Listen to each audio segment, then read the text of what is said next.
नमस्कार, मेरा नाम ज्ञानेश्वर है और आपने देखना शुरू किया है लाइव सिटीज। मेरे साथ रोज की तरह ठीक शाम के 7:30 बजे जुड़ रहे हैं देश के जाने माने जर्नलिस्ट अजीत द्विवेदी जी। आपका हजारों लोग इंतजार कर रहे होते हैं। और देखिए, आज चर्चा में हम लाएंगे तेजस्वी यादव को, या यूं कहें कि राजद को, या फिर कहें इंडिया ब्लॉक को। लेकिन बिहार में सबसे बड़ा स्टेक होल्डर इंडिया ब्लॉक में आरजेडी ही है। और आरजेडी के लिए अब कहां कहां से डंडे चल रहे हैं, इस बात की कल्पना करना भी मुश्किल है। और राजनीतिक आंदोलनों में आज से नहीं, जब देश की आजादी की लड़ाई भी लड़ी जा रही थी, दो नारे बड़े मशहूर रहे, करो या मरो, लड़ो या मरो। तो तेजस्वी यादव अब वैसी ही स्थिति परिस्थिति में पहुंच गए हैं। लालू यादव को भी जोड़ ले, सत्ता चली गई, अब तो एक विधायक है, नेता प्रतिपक्ष बन जाएंगे आज की तारीख में। लालू यादव सजायाफ्ता ही है, ईडी की मार पड़ ही रही है, एनफोर्समेंट डायरेक्टरेट लगातार लंबी पूछताछ, पता नहीं क्या होगा, जेल जाना होगा, बचेंगे। लेकिन राजनीतिक शख्सियत है, इसलिए सबसे बड़ी चुनौती 2024 के लोकसभा चुनाव, बचेंगे या मिट जाएंगे। नीतीश कुमार ने साथ छोड़ दिया। अब समझना यह है कि जब नीतीश कुमार चले गए, वोटों की गोलबंदी उधर हो गई, तो कैसे अपने को बचाएं तेजस्वी यादव। मैंने कहा सबसे बड़े स्टेक होल्डर। देखिए, 16 लोकसभा क्षेत्रों में जहां जेडीयू के जीते हुए सांसद थे, वहां तो आरजेडी या कांग्रेस या लेफ्ट पार्टियां चुनाव लड़ने के बारे में सोच भी नहीं रही थी। जो उनके नेता, जो उनके पुराने उम्मीदवार थे, वे घर बैठ गए। अब जबकि अगले महीने चुनाव की तारीखों का ऐलान होना है, तो फिर कैसे इतनी तेजी से सक्रिय कर पाए। और अब तो कई लोकसभा क्षेत्र है जहां उम्मीदवारों का संकट दिख रहा है। भरपाई कैसे करें नीतीश कुमार से हुए नुकसान का, किसको साथ लाएं, कौन कौन बचे हैं। क्षेत्रीय छत्र भी बहुत सारे हैं जो परेशानी का कारण बने रहते हैं तेजस्वी यादव, लालू यादव के लिए। पप्पू यादव का ही नाम ले लें, प्रणाम पूर्णिया चला रहे हैं। आज राहुल गांधी की सभा में नारेबाजी हो गई, हजारों लोगों ने कर दी। पूर्णिया का सांसद कैसा हो, पप्पू यादव जैसा हो। शहाबुद्दीन के परिवार के साथ तेजस्वी यादव के रिश्ते कैसे हैं, इस बात को भी हम और आप समझते हैं। और सिर्फ शहाबुद्दीन और पप्पू यादव की बात न करें, अब आनंद मोहन के बारे में भी सोचना होगा, क्योंकि लवली आनंद को जिन जिन लोकसभा क्षेत्रों से वे चुनाव लड़ाना चाहते थे, जहां वे लड़ सकती थी, शिवहर, वैशाली, आरा, यह तो अब एनडीए में वैकेंसी बची नहीं। लालू परिवार से रिश्ता ठाकुर का कुआं को लेकर किस तरीके से बना बिगड़ा है, इस बात को भी हम समझते हैं। और प्रत्येक लोकसभा क्षेत्र में हम बक्सर की बात कर लें, ददन यादव, पाटलिपुत्रा की बात कर लें, मीसा भारती बनाम रीतलाल यादव।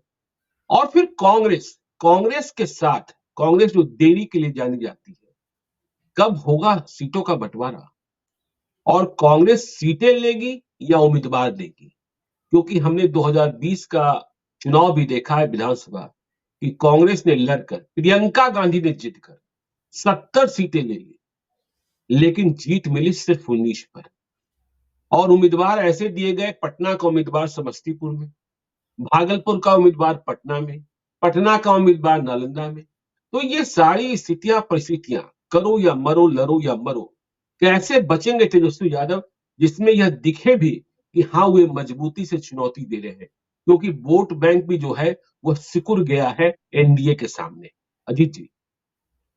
देखिए ज्ञानेश्वर जी, आपने कई चीजें, इसमें कई सवाल उठाए हैं, कई बड़े सवाल जी। हैं। हम लोग बारी बारी से उन पर चर्चा करते हैं। सबसे पहला सवाल है कि तेजस्वी यादव को क्या करना चाहिए अभी की जो उनकी चुनौती है, जो वो सत्ता से बाहर हुए हैं, अचानक हुआ है। हालांकि हो सकता है कि उनको अंदाजा हो, लेकिन एक समय, थोड़े समय पहले तक ऐसा लग रहा था कि वो कांग्रेस और जेडीयू सब मिल करके चुनाव लड़ने वाले हैं। तो आपने ठीक कहा जी। कि उस समय उम्मीदवार भी नहीं देखे गए थे कई सीटों पर। अब हम्म। वो सब खोजना होगा। ये इमीडिएट चुनौती है, और ये चुनावी हम्म। चुनौती है। उसके साथ साथ अभी जो वो करेंगे, तेजस्वी यादव अभी जिस तरह की राजनीति करेंगे, उससे पता चलेगा कि उनका राजनीतिक भविष्य कैसा होना है, वो आगे जी। कहां तक पहुंचेंगे। उनमें बड़ी हम्म। संभावना देखी जा रही है, और गलत नहीं देखी जा रही है। वो युवा हैं और उनका आचरण बहुत परिपक्व रहा है। एक परिपक्व नेता का आचरण उनका रहा है, विपक्ष में भी और सत्ता में रहते हुए भी उन्होंने बहुत परिपक्व आचरण किया। नीतीश कुमार के साथ किस तरह से निभा ले जाना है, ये उन्होंने बखूबी दिखाया कि जो खुद उन्होंने कहा भी कि मेरे सामने बैठ करके नीतीश कुमार कहते थे कि 2005 से पहले क्या था, लेकिन मैंने कोई प्रतिक्रिया नहीं दी। ये बड़ी जी। होशियारी की बात है जो उन्होंने की हुई है। हम्म।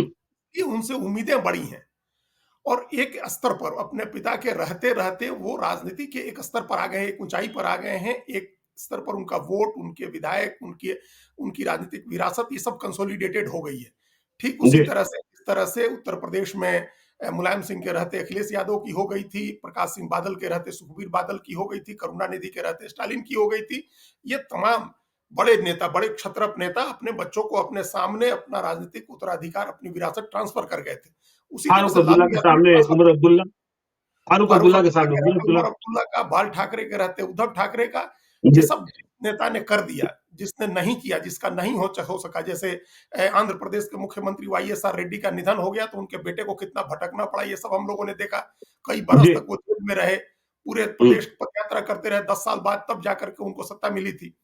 हम्म। लेकिन यहाँ लालू यादव के रहते राजनीति ट्रांसफर हो गई है तेजस्वी यादव को, और तेजस्वी यादव ने उसके अनुरूप आचरण किया है। उन्होंने उसके बिल्कुल। अपने जो पिताजी की जो उम्मीद होगी और उनके जो मतदाता समूह है उसको जो उम्मीद होगी उस तरह का आचरण किया है। लेकिन अब का आगे का रास्ता उनका बहुत बम्पी रोड अहेड जिसको बोलते हैं, कि अब आगे हम्म। बड़ी हिचकोले खाने वाला रास्ता उनके सामने है और उसका एक ही तरीका है कि उनको सड़क पर उतर के लड़ाई लड़नी होगी। उस तरह की जी। लड़ाई, जिस तरह की हम्म। लड़ाई लड़ते हुए पिछले 3 साल से हम लोग चिराग पासवान को देख रहे हैं। बिल्कुल बिल्कुल। उस अंदाज में आपको सड़क पर उतरना होगा, गाँव-गाँव पहुँचने की कोशिश करनी होगी, अपने वोटर, अपना जो कोर वोटर समूह है उसके बीच जाना होगा, उसका भरोसा, उसकी उम्मीद कायम रखनी होगी कि आप उसको पावर शेयरिंग कराएँगे। जो हम लोग अभी थोड़ी देर पहले भी चर्चा कर रहे थे कि पावर शेयरिंग सबसे इम्पोर्टेंट चीज़ है। अगर पावर जी। शेयरिंग आप नहीं कराते हैं तो आप जाति के नेता भी नहीं होंगे। उस जाति को हम्म। ये उम्मीद होनी चाहिए कि आप उसको सत्ता में ले आएँगे। उसके बगैर जी। कोई नेता नहीं मानता है आज के समय में जो स्थिति है। इस तरह का हम्म। एक रास्ता, संघर्ष का एक रास्ता जगन मोहन रेड्डी ने भी दिखाया था, ज्ञानेश्वर जी। जब जी। वो जेल चले गए, अचानक उनके पिता का निधन हुआ और कांग्रेस ने उनको मुख्यमंत्री नहीं बनाया, उल्टे उनको जेल भेज दिया। जब वो जेल में रहे तो उनकी माँ और उनकी बहन, ये दोनों पदयात्रा करते रहे पूरे प्रदेश में, और खुद जब वो निकले तो उन्होंने खुद एक बार पूरे प्रदेश की पदयात्रा की। तो बिल्कुल। तेजस्वी यादव के सामने अब संघर्ष का रास्ता है, उनको बाहर निकलना होगा सड़क पर, अगर उनको पदयात्रा करनी है। जिस तरह से राहुल गांधी ने भारत जोड़ो यात्रा की थी, अगर वैसी यात्रा करनी पड़े तो उनको वैसी यात्रा करनी चाहिए। अगर वो गाड़ी से ही यात्रा करना चाहे तो उनको यात्रा करनी चाहिए। उनको सड़क पर उतर के लड़ाई लड़नी होगी। अभी तक जी। ये संयोग है, चुनाव के समय जरूर तेजस्वी ने प्रचार बहुत बढ़िया किया था, बहुत अच्छा कैंपेन उन्होंने किया था 2020 में। लेकिन इस हम्म। तरह का संघर्ष जो होता है, वो संघर्ष अभी उनका देखने को नहीं मिला है कि वो एकदम से आर पार की लड़ाई सड़क पर उतर के लड़ रहे हैं। जी। अब जाकर के 2 दिन से हम लोग देख रहे हैं, जब ईडी की पूछताछ हो रही है तो आरजेडी के समर्थक सड़कों पर उतरे हैं। पहले लालू प्रसाद से पूछताछ हुई तब उतरे, और अब उनके तेजस्वी से भी पूछताछ के समय लोग बाहर निकले, उनके लोग ईडी के कार्यालय में गए। इसके मुकाबले अगर आप पड़ोस का राज्य देखें, झारखंड, तो आप देखिए कि हेमंत सोरेन ने किस तरह से केंद्रीय एजेंसियों की लड़ाई लड़ी। केंद्रीय एजेंसियां लगातार उनके खिलाफ दबाव बनाए रही और वो लड़ते जी। भिड़ते रहे, उनके लोग अरेस्ट होते रहे, तब भी उन्होंने कोई समझौता, किसी मुकाम पर कोई समझौता नहीं किया और वो लगातार लड़ते रहे। इससे उनके अपने वोट में के बीच के साथ साथ दूसरे लोगों में भी एक मैसेज गया कि ये बहादुर आदमी है, लड़ने वाला आदमी। तो बहादुर बिल्कुल। आदमी को भी, लड़ने वाले आदमी को भी लोग पसंद करते हैं। तो ये सब आचरण तो तेजस्वी यादव का बहुत अच्छा है।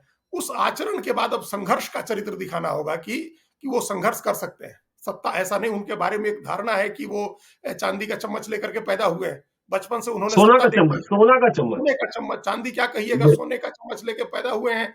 जब से उनका हम्म। जन्म हुआ तब से वो सत्ता देख रहे हैं अपने पिता की। तो इस वजह से ये उनके बारे में ये भी धारणा है कि इनको तो सब बना बनाया मिल गया है। अब उनको जी। लड़ के हासिल करना है। हम्म। 2015 में भी उनको लड़ना नहीं पड़ा था, नीतीश कुमार आ गए थे और प्रशांत किशोर चुनाव लड़ा रहे थे, वो उप मुख्यमंत्री हो गए। दूसरी बार भी वो थोड़े दिन सत्ता से बाहर रहे, लेकिन फिर नीतीश कुमार आए तो वो मुख्यमंत्री हो गए। तो लड़ने का चरित्र दिखाना होगा, संघर्ष करने का चरित्र दिखाना होगा, सड़क पर उतर के, और अपना ये एक साबित करना होगा कि वो लालू यादव के सचमुच के राजनीतिक उत्तराधिकारी भी हैं। सत्ता के जी। उत्तराधिकारी तो वो हो गए। राजनीतिक उत्तराधिकारी का मतलब है कि एक-एक आदमी से जिस तरह का लालू यादव का कनेक्ट रहा है, कि चाय की दुकान पर भी रुक जाएँ लालू यादव और वहाँ अगर 10 आदमी आएगा तो उसमें 3 आदमी का नाम जान रहे होंगे वो। उसको उसका नाम बिल्कुल। लेकर के संबोधित कर देंगे, इस तरह का उनका कनेक्ट रहा है लोगों से। दरबार जी। खुला हुआ है, जिस दरबार में सुबह से लोग आकर के शाम तक बैठे रहते हैं। तेजस्वी को सबसे पहले अपना ये आचरण बदलना होगा कि वो जो कॉर्पोरेट स्टाइल की पॉलिटिक्स है, उसको बदलना होगा आपका। आप मिलते ही नहीं है उस लोगों तरह से। की वहाँ बिल्कुल मिलना होगा लोगों से। आप उस तरह की हुँ, पॉलिटिक्स नहीं हो कर सकते हैं, वो जिस तरह की जयललिता या मायावती करते रहे थे लोग, या जिस तरह की पॉलिटिक्स सत्ता में आने के बाद नीतीश कुमार करते हैं।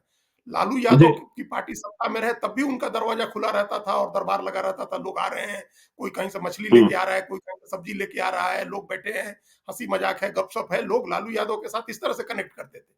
तो बिल्कुल। राजनीतिक उत्तराधिकारी अगर अपने को साबित करना है तेजस्वी को, तो उनको ये रास्ता अपनाना होगा कि वो लोगों से मिलना शुरू करें। जितना से ज़्यादा हो लोगों से मिलें, सड़क पर उतरें, संघर्ष करें, अपने पिता की जो राजनीतिक विरासत है उसको हासिल करने के लिए लड़ें। सत्ता तो मिल जी। गई उनको। हो सकता है कि हुँ, आगे भी किसी संयोग से उनको सत्ता मिल जाए, लेकिन नेता बनने के लिए ये ज़रूरी होता है कि आप सड़क पर उतर के लड़ें, लोगों के बीच जाएँ, लोगों से कनेक्ट करें। तो पहला मेरे हमको जो पहला जो दिखाई दे रहा है आगे, अभी 1.5 साल से ज़्यादा, लगभग 2 साल हैं विधानसभा चुनाव में। लोकसभा की तो चुनाव की तैयारियों में लगेंगे, जिस पर हम लोग आगे चर्चा करेंगे, जो आपने जिस जी। ओर इशारा किया है। लेकिन हुँ, लॉन्ग टर्म के लिए उनके सामने यही विकल्प है कि वो सड़क पर उतरें, लड़ाई लड़ें, लोगों से कनेक्ट करें, मिलें, लोगों को भरोसा दिलाएँ कि वो हैं। लालू यादव के रहते अभी बिल्कुल। लालू यादव हैं, लालू यादव अभी भी लोगों से मिलते हैं। तो ये हुँ, उनको एक बहुत सुविधा हो जाएगी। अभी उनकी माँ भी हैं राबड़ी देवी, उनका भी लोगों से कनेक्ट है। कई बहनें हैं जो राजनीति में सक्रिय हैं। तो ये सब लोग उतर के एक एक कंबाइंड एफर्ट लेना होगा, एक एक साझा लड़ाई बनानी होगी इस बात को, कि अपना खोया हुआ ग्राउंड रिक्लेम करने के लिए बिहार में आपको एक साझा लड़ाई लड़नी होगी, जिसमें माता-पिता भी हों, भाई-बहनें भी हों, सब लोग हों, सब लोग मिल करके लड़ाई लड़ें। अब यही उनके सामने आगे का रास्ता है। अब आपने जो जो बातें अभी कही, जो मतलब आप ये कहना चाहते हैं कि तेजस्वी यादव अपने को लाट साहब न समझें, वह अपने को जनता के लिए समर्पित कर दें, तभी यह रास्ता आसान होगा। यदि लाट साहब समझेंगे मेरे पास तो सब कुछ है ही, सोने का चम्मच है, हम पैदा ही हुए इसके साथ, लोगों से मिलना क्या है, जब चले जाएँगे तो वोट मिल जाएगा, तो ये चलने वाला नहीं है। बिल्कुल एकदम लाट साहब, अब देखिए, हम अभी वही सोच रहे थे कि एक दौर था, लालू यादव ने कभी इसका बुरा नहीं माना कि उनको सब आदमी ललुआ कहता है। जी। उनके समर्थक भी ललुआ कहते थे, उनके बड़े लोग भी उनको ललुआ कहते थे, आदर करते थे, और उन्होंने कभी इसका बुरा नहीं माना। क्योंकि हुँ, वो लोगों के बीच में थे और वो जानते थे कि इससे लोग कनेक्ट करते हैं हमारे से। तो जी, जी। विरोधी हो या समर्थक हो, उनको पहचानते थे हुँ, और जानते थे कि किस तरह से लोगों से कनेक्ट करते हैं। तेजस्वी हुँ, यादव को अगर ये भरोसा होगा, ये लग रहा होगा कि भाई 80 सीटें तो हमारे पास हैं, वो तो रहनी ही है, हम मुख्य विपक्षी पार्टी के नेता हैं, तो नेता प्रतिपक्ष हो गए, कैबिनेट मिनिस्टर का दर्जा है, बड़ी कोठी है, माँ-बाप दोनों मुख्यमंत्री रहे हैं, जो बार-बार वो कहते हैं कि हमारा तो सौभाग्य है कि हमारे माता-पिता दोनों मुख्यमंत्री थे, तो वो कोठी जी, भी रहेगी ही। तो ये सब चीज़ें बहुत छोटी हैं उनके लिए, जो किसी भी राजनेता के जीवन में ये सब बहुत छोटी-छोटी चीज़ें होती हैं। इन सब चीज़ों को हुँ, छोड़ने वाला आदमी बड़ा बनता है, जो त्याग करता है वो बड़ा बनता है। उनको ये भी हिस्ट्री जी, देखनी चाहिए कि उनके पिता कहाँ रहते थे और कहाँ से वो कहाँ पहुँचे, किस तरह की उन्होंने राजनीति की। और ये भी जी, एक एक धारणा बैक ऑफ द माइंड में आदमी के ये हमेशा रहता है कि अरे हमारे पास तो 32% वोट है, तो गिरते पड़ते भी हमको 30, 40, 50 सीटें तो विधानसभा की मिलती ही रहेगी। तो हमारी तो जो बिल्कुल। हैसियत है, उस हैसियत में तो कोई कमी नहीं आएगी। हुँ, ये अगर यही सोच लेते अखिलेश यादव, तो वो भी साइकिल पर चढ़ के नहीं निकलते, वो भी जो साइकिल पर निकले और पूरे प्रदेश की यात्रा की और पूर्ण बहुमत दिलाया। अभी उस जी, मुकाम पर तेजस्वी को पहुंचना है, ज्ञानेश्वर जी। और ये कोई हैरानी नहीं होगी हमको कि एक दिन हो सकता है अगले ही चुनाव में हो जाए, या उसके अगले चुनाव में हो जाए, तेजस्वी वो कारनामा करे जो उनके पिता भी अपने जीवन में सिर्फ एक बार कर पाए, कि वो पूर्ण बहुमत की 95 सरकार में। बनवाए आरजेडी की। सिर्फ एक बार जी, बहुमत मिला था 1995 में लालू हुँ, यादव को। उसके पहले न मिला बहुमत, न उसके बाद मिला। हो सकता है कि ये जो लोगों का जिस तरह का रुझान है, एक युवा नेता के नाते तेजस्वी की तरफ लोग उम्मीद से देख रहे हैं, और ये एक धारणा उनके बारे में बनी है कि वो अच्छे नेता हैं, विनम्र नेता हैं, ये छवि भी अच्छी है। अब संघर्ष और जुझारू होने का चरित्र अगर वो दिखाते हैं, मेहनत करते हैं जमीन पर उतर के, तो उनके साथ और भी लोग जुड़ सकते हैं। हालाँकि वो बहुत बड़ी चुनौती है और लोगों को जोड़ना। जो 32% जी, वोट है मुस्लिम हुँ, और यादव का एमओआई समीकरण का, उसमें और वोट जोड़ना उनके लिए बहुत मुश्किल काम होगा। लेकिन क्या अभी उनके लिए जो जो आगे भविष्य की स्थितियाँ हमको दिख रही हैं ज्ञानेश्वर जी, अगर वो इस जी, कोर वोट को एकजुट रख लेते हैं, तो जिस तरह की स्थिति अगली बार जिस तरह का चुनाव होगा, हम ये एज्यूम करके चल रहे हैं कि बीजेपी जेडीयू दोनों मिल करके चुनाव लड़ेंगे और प्रशांत किशोर की पार्टी भी चुनाव लड़ेगी, जन सुराज भी एक बड़ी पार्टी के तौर पर चुनाव मैदान में होगी। और हम आप हम्म, सब जानते हैं कि उनकी चुनाव लड़ाने की जो क्षमता है और संसाधनों से उनकी जो हैसियत है वो किसी से कम नहीं होगी, ना आरजेडी से कम बिल्कुल। होगी, ना जेडीयू से कम हम्म, होगी। उन्होंने कहा है कि हम 75 अति पिछड़ा उम्मीदवार उतारेंगे। तो वही ये सब स्थितियां तेजस्वी के फेवर में है। प्रशांत जी, किशोर का चुनाव लड़ना तेजस्वी के फेवर में होगा। ये हम बड़ी जिम्मेदारी के साथ और आगे की के हम भविष्य की संभावना को देख के ये बात कर रहे हैं। वो सही जो बात भी है। उम्मीदवार लड़ाएंगे वो एनडीए हम्म, का वोट काटने वाला उम्मीदवार होगा, ज्यादा उम्मीदवार एनडीए का वोट काटने वाला होगा। अगर जी, तेजस्वी यादव अपना वोट कंसोलिडेट रखते हैं, जो एमवाई समीकरण बनाए रखते हैं, और एक बड़ी बात यह भी है कि जो महादलित और पासवान का जो समीकरण है जेडीयू और बीजेपी का, उसमें एक बड़ी जाति बिहार की चमार है, वो अलग है उससे। जी, उसको लेकर के उसका एक रुझान आरजेडी की तरफ हमेशा दिखता है, अभी भी दिख रहा है। अगर उस तरह का 5% वोट और जोड़ लेते हैं तेजस्वी और मेहनत करते हैं, तो ये कोई हैरानी नहीं होगी कि वो अकेले दम पर अपने पिता के जीवन काल में पूर्ण बहुमत ले आकर के दिखा दे बिहार में, जिस तरह की उनकी छवि बनी है। लेकिन जी, उसके लिए उनको बड़ी चुनौतियों का सामना करना पड़ेगा, बड़ी लड़ाई लड़नी होगी, अपने को झोंक देना होगा, खपाना होगा चुनाव में। और उसके साथ-साथ जो हमने कहा कि उनको मिलना होगा लोगों से, उसके साथ-साथ बैकरूम की जो स्ट्रैटेजी होती है, जो चुनाव लड़ने का तरीका होता है, जो आज मीडिया और सोशल मीडिया का जो इस्तेमाल है चुनाव में, जो डिजिटल टेक्नोलॉजी का इस्तेमाल है चुनाव में, इन सब चीजों पर भी बराबर से ध्यान देना होगा। उनके सामने जी, एक तो ये राजनीतिक चुनौती है, और स्थितियां ऐसी बन रही है, उनकी अनुकूल बन रही हैं स्थितियां। अगर हम्म, त्रिकोणात्मक संघर्ष होता है, आप देखिए जब त्रिकोणात्मक लड़ाई अगर हो जाएगी, प्रशांत किशोर अगर लड़ाई को त्रिकोणात्मक बना देते हैं बिहार में, तो उसके लाभार्थी तेजस्वी यादव होंगे। इसीलिए उनको अपने को इसके लिए तैयार करना होगा, इस बात के लिए, इस भूमिका के लिए अपने को तैयार करना होगा, सिर्फ प्रतीक्षा करने से नहीं होगा। एक बहुत महान पॉलिटिशियन इस धरती पर हुए, विंस्टन चर्चिल, जिनको पूरी दुनिया जानती है, जब वो जी, पहली बार प्रधानमंत्री बने थे, तो उन्होंने कहा था कि मैं इस क्षण के लिए पूरी जिंदगी तैयारी करता रहा और प्रतीक्षा करता रहा। मैं तैयार प्रतीक्षा करता रहा और तैयारी करता रहा। सिर्फ प्रतीक्षा करने से नहीं होगा, इंतजार करने से नहीं होगा, तैयारी करनी होगी। जिस भूमिका में आप अपने को देखना चाहते हैं, उस भूमिका के लिए तेजस्वी यादव को तैयारी करनी होगी। प्रतीक्षा करने से उनको उतना ही मिलेगा जितना अभी एक संयोग से मिल जाता है।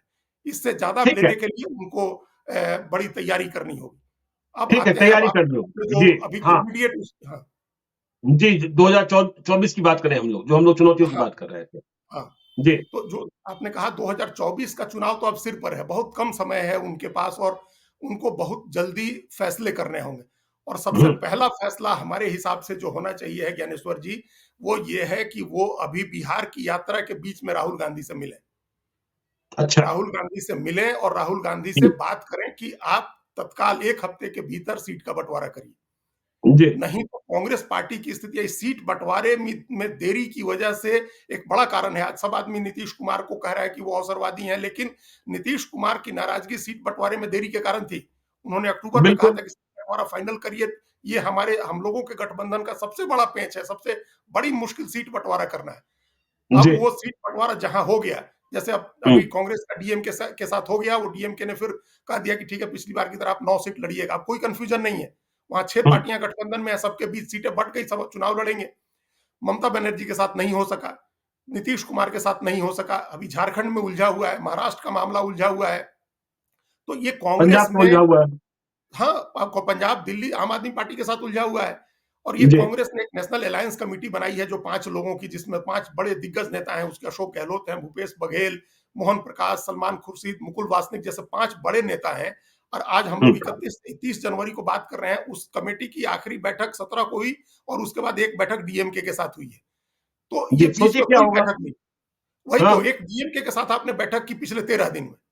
जी, उसके साथ, जिसके साथ आपका अलायंस पहले से पक्का है, सबको पता था कि आप जो पिछली बार 9 सीट लड़े थे, 8 जीते थे, वो 9 सीटें आपको मिल जाएँगी। जहां जहां पेचीदा मामला है, जहां उलझा हुआ मामला है, वहां पहले निपटाना चाहिए।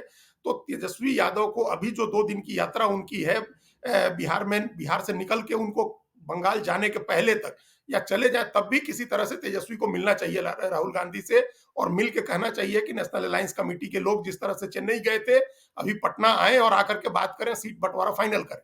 और एकदम बिल्कुल। फर्मली उनको कहना चाहिए। आपने विधानसभा चुनाव का ठीक याद दिलाया कि आप जिद करके 70 सीट ले गए, इसी तरह से लोकसभा में जिद करके 9 सीटें ले ली। तो हम्म, 9 सीट ली, 1 सीट आप जीते। आपके पास दोनों को बैठ करके ईमानदारी से ये देखना होगा कि सचमुच कितने उम्मीदवार हैं कांग्रेस के पास लड़ने के लिए। कांग्रेस को इस उम्मीदवार बात के लिए, हाँ, कितने उम्मीदवार जी हैं कि जो लड़ सकते हैं जी। चुनाव। हम्म, और ये, और इस कांग्रेस को इस बात के लिए ओपन रहना चाहिए है कि अगर कोई सीट उसके खाते में आती है, वो जिद करके लेती है और उम्मीदवार नहीं हम्म, है, तो आरजेडी उसको उम्मीदवार दे दे, तो वो उम्मीदवार लेने में भी उसको दिक्कत नहीं होनी चाहिए। अगर आरजेडी के बिल्कुल। पास उम्मीदवार है, तो हम्म, जीतने लायक उम्मीदवार कौन-सा होगा? देखिए, अभी तक हम्म, तो हम लोग यही सुन रहे थे ना कि अगर वन ऑन वन का चुनाव हो जाए तो हरा सकते हैं। ये बात कही जी। जाती थी अपोजिशन की तरफ से, तो वो बात तो अभी भी कायम है। आप वन ऑन वन का हम्म, चुनाव बनाइए। जो भी पार्टियां इधर-उधर बिखरी हुई हैं, जो अभी किसी के साथ नहीं है, जो एनडीए में नहीं है, एनडीए में नहीं जा सकती हैं। जैसे आपने आनंद मोहन का नाम लिया और 3 सीटें पप्पू बताई। यादव को नाम दिया। पप्पू यादव का नाम लिया, आपने उनकी भी सीट बताई पूर्णिया, वो सीट भी हम्म, नहीं मिलनी है। वो सीट एनडीए में है और वो नीतीश कुमार के पास है, वो सीट नहीं मिलनी है पप्पू यादव को। तो इन लोगों को पहल करके वो सीट देनी चाहिए है कि आप चुनाव लड़िए, हम आपको सीट दे रहे हैं। और इसका फायदा आप उनको पूर्णिया, सुपौल, अररिया और मधेपुरा 4 सीटों पर होगा। 4 लोकसभा सीटों जी। पर जो है, जो काम पहले हो रहा था, जो काम हम्म, नीतीश कुमार कह रहे थे कि वन ऑन वन इलेक्शन होना चाहिए, एक सीट पर बीजेपी के कैंडिडेट के सामने विपक्ष का एक कैंडिडेट होना चाहिए है। तेजस्वी यादव को आज से इस बात पर लगना चाहिए है कि बीजेपी, जेडीयू और उसके साथ जो भी अलायंस पार्टनर हैं, उनके सामने एक ही उम्मीदवार होगा विपक्ष का। किसी भी बिल्कुल। सीट पर 2% वोट भी नहीं बँटने देना है। और जो भी हम्म, मजबूत उम्मीदवार है, जिस तरह से भी हो, वो जिस तरह से कहे, उस तरह से उसके समझौता करना चाहिए। अगर पप्पू यादव कहते हैं कि हमारी पार्टी से समझौता करिए, हम आपके सिंबल पर नहीं लड़ेंगे, हमारी पार्टी अपनी है, हम सिंबल पर लड़ेंगे, तो खुले दिल से इस बात को स्वीकार करना चाहिए। ये भी जिद नहीं होनी चाहिए कि आप हमारी पार्टी में आइए और हमारे पार्टी के सिंबल पर लड़िए। ये जी। कोशिश होनी चाहिए है कि हर सीट पर वन ऑन वन इलेक्शन हो। अगर लवली आनंद को देना है टिकट, शिवहर, आरा, वैशाली, अपना समीकरण देखिए और वो सीट उनको पहले उनसे बात करिए और उनके लिए वो सीट अनाउंस करिए। पप्पू यादव के लिए सीट अनाउंस करिए। शहाबुद्दीन के परिवार से थोड़ा मुश्किल है, वो आप भी जान रहे हैं, जिस तरह के संबंध जी। बिगड़ गए हैं, इतनी दूरी बढ़ हम्म, गई।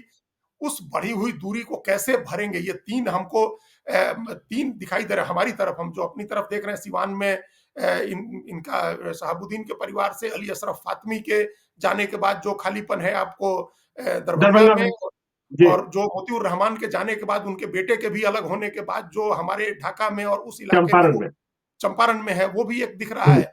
वहाँ क्या उपाय कर सकते हैं? जितनी जल्दी हो, कौन-सा नेता आप वहाँ ले आ सकते हैं? अगर कोई आपका पुराना गया हुआ आदमी वापस आ सकता है, उसको ले आइए। आप उसके देखिए लचीलापन क्या होता है, ये बीजेपी से सीखिए। इतनी दूरी बढ़ाने के जी। बाद भी झुक गए आरजेडी, नीतीश कुमार के सामने। हम्म, सत्ता लेनी है बीजेपी को, तो बीजेपी ने कॉम्प्रोमाइज़ किया नीतीश कुमार के सामने। नीतीश कुमार ने यही शर्त थी ना पहले कि हम मुख्यमंत्री रहेंगे, इस पर कोई गुंजाइश नहीं होगी। तो बीजेपी ने कहा कि आप मुख्यमंत्री रहिए। तो बिल्कुल। ये जब इतने बड़े लोग, जब प्रधानमंत्री और केंद्रीय गृह मंत्री समझौता कर सकते हैं, इतना लचीलापन दिखा सकते हैं, तो तेजस्वी यादव को लचीलापन दिखाने में क्या दिक्कत है? और अगर उनको कहीं भी लग रहा है कि उनके कहने से बात नहीं बनेगी, तो लालू यादव से बात करें। लालू यादव का तो और आपने देखा ना कि शहाबुद्दीन के परिवार से रिश्ता खराब होने की वजह से गोपालगंज का उपचुनाव आप हार गए और पूरे बिहार के मुसलमानों में मैसेज जाता है। ठीक है, आप लोकसभा का टिकट ना दें, लेकिन सम्मान देकर कहीं और एडजस्टमेंट कर सकते हैं, क्योंकि चुनाव प्रचार में हिना साहब को इनको लाना होगा। शहाबुद्दीन भले न हो, लेकिन उनका जो फैन क्लब है वो बहुत बड़ा है आज की तारीख में भी मुसलमानों में। हाँ, तो ये तो एक तो उनका अपना अपना प्रशंसक वर्ग बहुत बड़ा है। हम लोगों ने देखा जी। शहाबुद्दीन के बेटे का जब जहां भी उनका मूवमेंट हुआ, तो किस तरह से भीड़ उमड़ी। ये तो हम्म, एक दिखाई देता है। और जो रियल थ्रेट है, बड़ा खतरा है, वो असदुद्दीन ओवैसी का है। कि बिल्कुल। ओवैसी ओवैसी जब पिछली बार चुनाव लड़ गए, तो उनको 5 सीटें मिल गई थी विधानसभा में। दूसरा हम्म, कोई राज्य नहीं है, कर्नाटक, वहाँ हैदराबाद के से बाहर उनको कहीं इस तरह की सफलता नहीं मिली थी, जैसी सफलता उनको बिहार में मिल गई। तो जी। अगर अगर आप इनको, शहाबुद्दीन के परिवार को नहीं मनाते हैं, या उनके साथ आपका संबंध नहीं ठीक होता है, और ओवैसी के साथ वो लोग चले जाते हैं, तो कई जगह पर बहुत नुकसान हो जाएगा आरजेडी को। वो विशुद्ध रूप से आरजेडी का नुकसान होगा, क्योंकि बीजेपी, जेडीयू को तो उस वोट से कोई मतलब नहीं है, वो वोट तो उनकी तरफ नहीं। जाना नहीं है। तो हम्म, उस वोट को बचाने के लिए, अगर हमने कहा कि तेजस्वी यादव के साथ से संभव नहीं होगा, तो लालू यादव बात करें, राबड़ी देवी बात करें। ये दोनों लोग बड़े पुराने संबंध रहे हैं, उनके साथ पारिवारिक संबंध रहे हैं। ये लोग बात करके और लचीलापन दिखा सकते हैं कि भाई आप आइए, हम आपको और जो कुछ भी अभी दे सकते हैं, अभी जी एक सीट तो इनके पास है ही, एक सीट तो राज्यसभा की, एक सीट तो मुस्लिम की ही है जो उन्होंने आसपास अशफाक में करीम को दे दे रखी थी। रखी थी। हाँ, तो वो सीट है उनके पास। तो किसी को अगर ये इस तरह का एक लचीलापन दिखाना होगा। हमने कहा कि ये जितने आपने जो छत्रप विद इन स्टेट आपने जो जिनका जिक्र किया, पप्पू यादव, जी आनंद मोहन, शहाबुद्दीन, फातमी, ये सब, ददन यादव, ये सब लोग हम्म, ऐसे लोग हैं जो अगर निर्दलीय चुनाव लड़ गए या कोई दूसरी पार्टी आ गई चुनाव लड़ने, जैसे बहुजन समाज पार्टी आ जाती है, बहुजन समाज पार्टी आ गई और बिल्कुल। गोपालगंज सीट पर देखा हम लोगों ने कि साधु यादव ने चुनाव हरवा दिया। गोपालगंज, वाल्मीकि नगर, इधर और बक्सर, सासाराम। अब कुढ़नी विधानसभा, तो इस तरह की कई जगह ये देखने को मिला जहां थोड़े थोड़े से, आप बताइए, जी वाल्मीकि नगर का लोकसभा चुनाव तो कांग्रेस पार्टी 16,000 वोट से हारी, बाई हम्म, इलेक्शन 16,000 वोट से कांग्रेस हारी वहां। परवेश मिश्रा तो हारे, हाँ। प्रवेश मिश्रा वहां के बड़े कैंडिडेट, युवा उम्मीदवार हैं, पत्रकार रहे हैं दिल्ली में, और हम्म, खूब बढ़िया उनकी राजनीति होनी चाहिए थी, वो चुनाव जीत सकते थे। तो ऐसे बहुत जगह पर ऐसा देखने को आया है कि अगर कोई आदमी कैंडिडेट आ गया, बहुजन समाज पार्टी आ गई, असदुद्दीन ओवैसी की पार्टी आ गई, तो उसका नुकसान हो सकता है किसी भी कैंडिडेट से। जब आमने सामने का चुनाव होता है तो थोड़ा सा भी वोट का बंटवारा ज्यादा बड़ा नुकसान पहुंचा सकता है।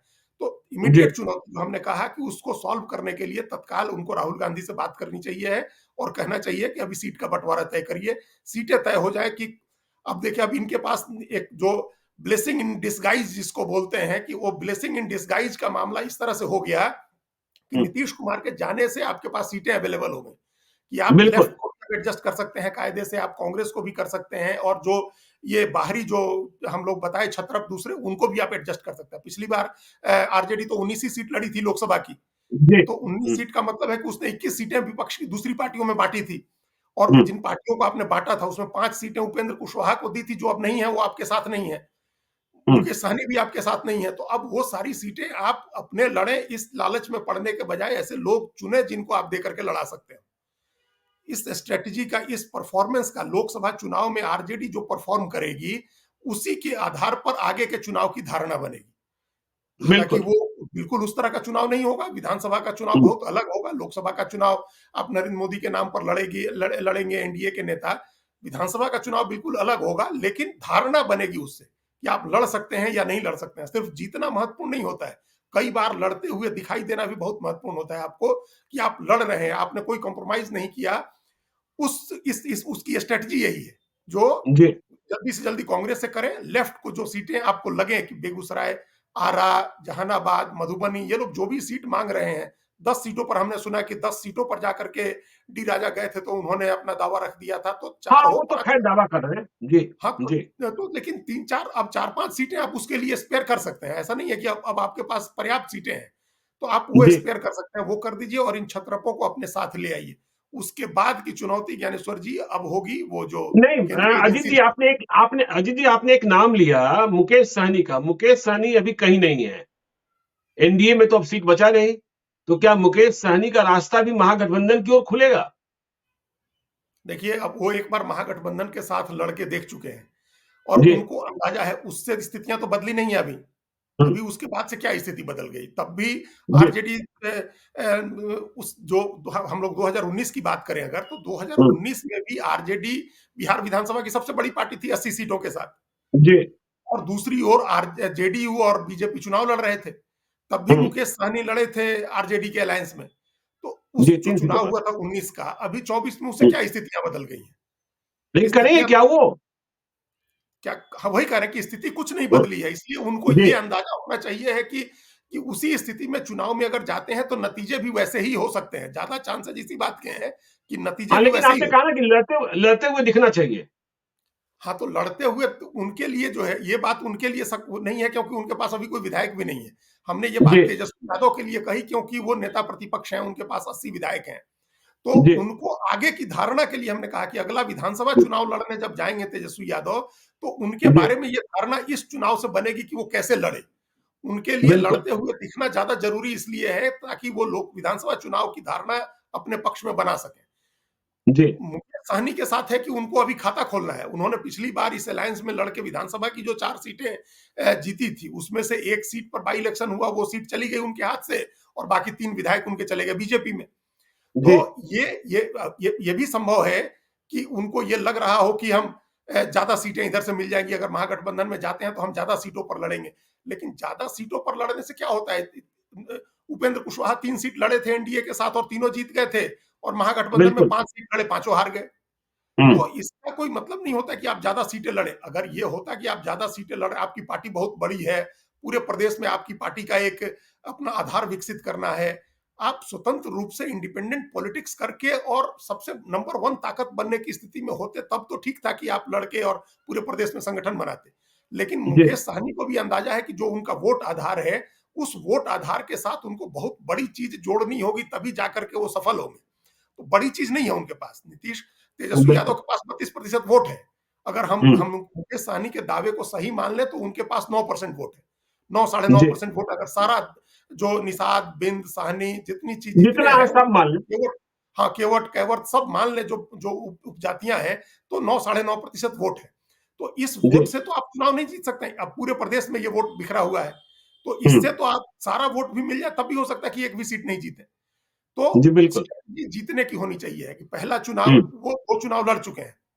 तो यहाँ बहुजन समाज पार्टी के नेता कांसीराम ने नारा दिया था कि पहला चुनाव हारने के लिए, दूसरा हारने हराने के के लिए। लिए और तीसरा जीतने के लिए।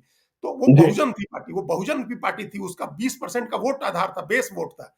जी। 9% के बेस आधार पर आप ये नहीं कह सकते हैं कि आप तीसरा चुनाव अब जीतने के लिए लड़ेंगे। आप हारने के लिए और हराने के लिए तो लड़ सकते हैं, जीतने के लिए हम्म। लड़ना होगा। तो आपको जीतने वाला कॉम्बिनेशन चुनना होगा। ज्ञानेश्वर जी, उस दिन भी हमने रोमन राजनीति का 2 सूत्र बताए थे आपको, बिल्कुल। हम्म। कि आपको जीतते हुए पक्ष का चुनाव करने आना चाहिए। अगर वो नहीं आता है तो आपको हारते हुए पक्ष से पीछा छुड़ाना आना चाहिए। ये नहीं जी। कि हारते हुए पक्ष से आप जाकर आप चुन ले हारता हुआ पक्ष, तो ये बहुत खराब हम्म। पॉलिटिक्स होती है। और हम लोगों ने कांसीराम को देखा था 1984 में, जब उन्होंने बिजनौर में, जब वो पहला चुनाव बिजनौर, जब वो चुनाव लड़ाया था, जिस चुनाव में मीरा कुमार भी लड़ी थी और वो जीती थी बहुत मामूली अंतर से। मायावती को वो चुनाव लड़ाया गया था, 85 का चुनाव हमको लग रहा है, बाई इलेक्शन हो रहा था। उस जी। उस चुनाव से आप सफर देखिए बहुजन समाज पार्टी का, कितनी पार्टियों से ये उनको चिंता थी। मुकेश सहनी हमेशा रहती है कि हमारे 3 विधायक तोड़ लिए बीजेपी ने। मायावती की पार्टी 10 बार टूटी, हर बार उनके 40, 50, बिल्कुल। 60 एमएलए जीत के आते थे और 20-25 हम्म। चले जाते थे दूसरी पार्टी में। कभी बीजेपी ने जी। तोड़ लिया, कभी मुलायम सिंह ने तोड़ लिया, अभी भी राजस्थान में कांग्रेस पार्टी ने तोड़ लिया, उनके सभी 6 विधायक कांग्रेस में चले गए, तो वो लड़ना बंद कर देंगी। बिहार में आप ही जमा खान, बिहार में हाँ, अकेले जीते और जमा खान चले गए। चले गए। तो वही जी। आप ये तो इसकी वजह से आप लड़ना थोड़े छोड़ देंगे, आप विधायक जिताना छोड़ बिल्कुल। देंगे कि हम हम्म। जिताएंगे ही नहीं, कि न जीतेगा न किसी तरफ जाएगा। अरे आप पहले जिताइए, वो छोड़ के जाएगा उसको भी जनता देख रही है कि आप जी। जीतते हैं और हर बार आपकी पार्टी तोड़ ली जाती है, इससे भी सहानुभूति होती है। तो पहली कोशिश उनकी होनी चाहिए है कि उस गठबंधन में लड़े जहां से अगर 2 ही सीटें मिलती हैं तो हम 2 एमपी बना लें। 2 एमपी बना लेंगे तो अनुप्रिया पटेल की तरह अगर केंद्र में सरकार बनती है एनडीए की, तो आप मंत्री भी बन सकते हैं और फिर आपका बिल्कुल। आधार मजबूत हो जाएगा। हम फिर वो दोहरा रहे हैं जो पहले कहे थे कि आज जातियां जो हैं वो पावर शेयरिंग देखती हैं, कि आप नेता पावर शेयरिंग करा सकता है तो उसके साथ रहेंगी, पावर शेयर नहीं करा सकता है तो छोड़ के दूसरा नेता खोजेंगी। इसीलिए जी। उनको, उनके लिए जो बेहतर विकल्प होगा कि उस अलायंस में, जो एनडीए में उनकी बात बात भी हुई है, हमको पता है। अगर उस अलायंस में उनको कुछ कम सीटें मिलती हैं, किसी तरह से एडजस्टमेंट होता है तो करें, और नहीं तो फिर इसमें तो ज्यादा सीटें उनको मिल ही जाएंगी। यहाँ तो क्या पहले भी जी। लड़े थे। ये उनको हम्म। कोशिश करनी चाहिए है कि जीतता हुआ अलायंस वो चुने। अब एक एक बात अंत में जो वो रह गई थी हम लोगों की, जो जी। तेजस्वी की चुनौतियों में जो एक बड़ी चुनौती है, वो केंद्रीय एजेंसियों की चुनौती है। बिल्कुल। उससे पीछा नहीं छूटना है। और हम सब लोगों हाँ। ने देखा कि अभी कैसे अब 9 तारीख को बुलाया गया है, उनके परिवार के 3-4 सब लोगों को बुलाया है ना, यहाँ दिल्ली में राउज एवेन्यू कोर्ट ने राबड़ी देवी और मीसा भारती और हेमा यादव को वहां चार्ज फ्रेम हो जाएगा। चार्ज फ्रेम हो जी। जाएगा, फिर उसके मुकदमे की कार्रवाई शुरू होगी। और जो नौकरी के बदले जमीन का जो मामला है, जमीन के बदले नौकरी का, उसमें हम लोगों ने देखा 2 दिन से पूछताछ हुई। आगे भी पूछताछ होगी, आगे भी ये प्रक्रिया जारी रहेगी, सबसे पूछताछ होगी। तो जी। गिरफ्तारी न भी हो या हो भी, जो भी हो उसमें, लेकिन पूछताछ भी बहुत उलझाने वाला काम होता है कि आपका सारा रिसोर्सेज, आपका सारा दिमाग उसमें लगा रहता है कि केंद्रीय एजेंसी का डंडा चल रहा है। और जी उसका दूसरा बिल्कुल। नुकसान ये होता है कि आपके साथ जो आपकी मदद करने वाले, आपके लिए संसाधन जुटाने वाले जो लोग होते हैं, वो लोग सब सावधान रहते हैं, वो लोग फिर खुलकर आपके साथ नहीं आते हैं। और सबको जी। पता है कि आज चुनाव लड़ना बहुत भारी खर्चे का काम होता है। तो हम्म। आपके संसाधन ब्लॉक होते हैं जब केंद्रीय एजेंसियां लगातार सक्रिय रहती हैं और आपके साथ जो लोग पहले जुड़े रहते हैं उन पर कार्रवाई होती रहती है, छापे पड़ रहे होते हैं, सर्विलेंस पर रहता है आपका और आपके तमाम करीबी लोगों का फोन और निगरानी में होते हैं लोग, तो फिर चुनाव लड़ना बहुत कठिन हो जाता है। ये भी जी एक चुनौती है एकदम। इसके लिए भी रास्ता वही है कि आप सड़क पर उतरिए और सीना ठोक के कहिए कि हमको जो करना है करिए और हम चुनाव लड़ेंगे। जनता के बीच जाइए कि हमारे पास पैसा नहीं है, साधन नहीं है, हमको एजेंसी परेशान कर रही है, केंद्र सरकार परेशान कर रही है हमको, पिछड़ों के मसीहा हम लालू यादव थे, उनको परेशान किया जा रहा है। आप जाकर के जमीन पर इसकी लड़ाई बनाइए, इसका नैरेटिव बनाइए कि आपको परेशान किया जा रहा है, जो हेमंत सोरेन ने झारखंड में बनाया। और आज देखिए जी पिछले बिल्कुल। कितने दिनों से लगातार प्रदर्शन हो रहे हैं उनके समर्थन में, जिले हम्म, जिले से लोग आते हैं और रांची में डेरा डाले रहते हैं। जी। तो कन्फ्रंटेशन का जो मामला है, कन्फ्रंट करने का जो मामला है, वो एक पॉलिटिक्स होती है। Offence is the best defence, वो भी एक सब लोग जानते ममता हैं। बनर्जी को देखिए ना, ममता बनर्जी लड़ रही हैं। लड़ती हैं, एजेंसी के कार्यालय हाँ तक चली जाती हैं, उसमें क्या जी। उनको कहीं कोई गड़बड़ी होती है तो उनकी तरफ से भी केस होता है। हम लोगों ने अभी देखा कि हेमंत सोरेन ने तो झारखंड में सीआरपीएफ के ऊपर केस करा दिया कि आप और धारा देखिए ना, 173 तमिलनाडु में स्टालिन ने ईडी के अफसर को ही गिरफ्तार करा दिया घूस लेते हुए। करा लिया, वो घूस लेते हुए ईडी हाँ के अधिकारी पकड़े गए। तो ये जी। एक कन्फ्रंटेशन, कन्फ्रंट करने की जो पॉलिटिक्स होती है, ये पॉलिटिक्स अभी उनको इस मामले में भी यही सूटेबल होगा। राजनीतिक मामले में तो जी। होगा ही, एजेंसी के हम्म, सामने एजेंसी की जो कार्रवाई हो रही है उसमें भी लोगों की सहानुभूति लेने के लिए, उसको अपने पक्ष में मोड़ने के लिए यही तरीका है कि वो सड़क पर उतरे, आंदोलन करें, संघर्ष करें। ठीक है। तो मतलब तेजस्वी यादव के लिए संदेश यही है कि लाट साहब मत बनिए, सड़क पर उतरिए और भविष्य के मुख्यमंत्री आप बन सकते हैं। प्रशांत किशोर की मदद भी मिल सकती है क्योंकि उन्होंने ऐलान कर रखा है कि 75 अति पिछड़ी जातियों के उम्मीदवार हम उतारेंगे। तो हम चर्चा करते रहेंगे बिहार की। आज अच्छी चर्चा रही है। जी, जी, धन्यवाद। और चलते-चलते हम अपने दर्शकों से कहते हैं कि यदि अब तक आपने हमारे यूट्यूब चैनल एसटी को सब्सक्राइब नहीं किया है, तो ज़रूर कर लीजिएगा और यदि इस वीडियो को फेसबुक पेज के माध्यम से देखें, तो पेज को लाइक कीजिएगा। ट्विटर पर भी हमें फॉलो कीजिए। धन्यवाद।